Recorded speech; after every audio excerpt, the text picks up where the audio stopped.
പ്രിയപ്പെട്ട പ്രേക്ഷകരെ, എം.ആർ. അജിത് കുമാറിനെതിരായ അനധികൃത സ്വത്ത് സമ്പാദന കേസിലെ അന്വേഷണ റിപ്പോർട്ടിന് മുഖ്യമന്ത്രിയുടെ അംഗീകാരമുണ്ടെന്ന വിജിലൻസ് രേഖകൾ പുറത്ത്. വിജിലൻസ് കോടതിയിൽ സമർപ്പിച്ച രേഖ ന്യൂസ് മലയാളത്തിന് ലഭിച്ചിരിക്കുന്നു. അഞ്ജു ജയപ്രകാശാണ് നമുക്കിപ്പോൾ വിവരങ്ങളുമായി ചേർന്നത്. അഞ്ജു, വിജിലൻസ് കോടതി ചവറ്റുകുട്ടയിലിട്ട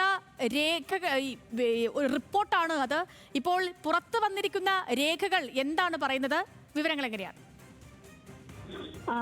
സേതു, ADGP എം.ആർ. അജിത് കുമാറിന് ക്ലീൻ ചീറ്റ് നൽകിക്കൊണ്ടുള്ള വിജിലൻസിന്റെ റിപ്പോർട്ട് കഴിഞ്ഞ കുറച്ച് ദിവസങ്ങൾക്ക് മുമ്പ് കോടതി ചവറ്റുകുട്ടയിൽ ഇട്ടതാണ്. അതിൽ പ്രധാനമായിട്ടും ഉണ്ടായിരുന്നത് വിജിലൻസ് ഈ ക്ലീൻ ചീറ്റിനൊപ്പം മുഖ്യമന്ത്രിയുടെ അംഗീകാരം കൂടിയുണ്ട് ഈ റിപ്പോർട്ടിന് എന്നതായിരുന്നു കോടതിയിൽ അവകാശപ്പെട്ടിട്ടുണ്ടായിരുന്നത്. അതിനെയായിരുന്നു വിജിലൻസ് കോടതി പ്രധാനമായും ചോദ്യം ചെയ്തിട്ടുണ്ടായിരുന്നത്. അതായത് ഈ എങ്ങനെയാണ് മുഖ്യമന്ത്രിയുടെ അംഗീകാരമുണ്ട് എന്ന് പറഞ്ഞുകൊണ്ട് ഈ റിപ്പോർട്ട് സമർപ്പിക്കുക എന്നതായിരുന്നു കോടതി പ്രധാനമായും ചോദിച്ചത്. അതിൽ രൂക്ഷ വിമർശനവും ഉന്നയിച്ചിട്ടുണ്ടായിരുന്നു. ഉദ്യോഗസ്ഥനെതിരായ അന്വേഷണത്തിൽ ഒരു ഭരണ നേതൃത്വത്തിന് എന്ത് കാര്യമെന്നായിരുന്നു കോടതി അന്നായി ഉത്തരവിൽ ചോദിച്ചിട്ടുണ്ടായിരുന്നത്. മുഖ്യമന്ത്രി വിജിലൻസ് തലവനായിരിക്കാമെങ്കിലും അത് ഭരണകാര്യത്തിൽ മാത്രമായിരിക്കണം എന്നാണ് കോടതി അന്ന് ഈ റിപ്പോർട്ടിന്മേൽ നിരീക്ഷിച്ചിട്ടുണ്ടായിരുന്നത്.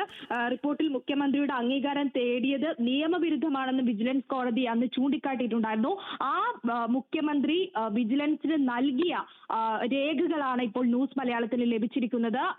അതിൽ കൃത്യമായി പറയുന്നുണ്ട് ഈ വിജിലൻസ് നടത്തിയിട്ടുള്ള അന്വേഷണത്തിന് മുഖ്യമന്ത്രി അംഗീകാരം നൽകുന്നു എന്നത് കൃത്യമായി രേഖപ്പെടുത്തിയിട്ടുണ്ട്. ആ രേഖകൾ തന്നെയാണ്.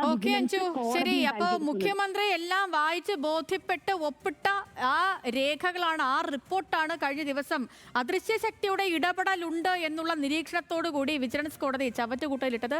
അപ്പോൾ അതിലിനി മുഖ്യമന്ത്രി ഇടപെട്ടിരുന്നില്ല, മുഖ്യമന്ത്രി അറിഞ്ഞിരുന്നില്ല എന്നുള്ള വാദമൊന്നും നിലനിൽപ്പില്ല. അദ്ദേഹത്തിന്റെ ഒപ്പിട്ട ആ രേഖയാണ് ഇപ്പോൾ ന്യൂസ് മലയാളത്തിന് ലഭിച്ചിരിക്കുന്നത്. വിവരങ്ങൾ നൽകുകയായിരുന്നു അഞ്ജു ജയപ്രകാശ്. പ്രിയപ്പെട്ട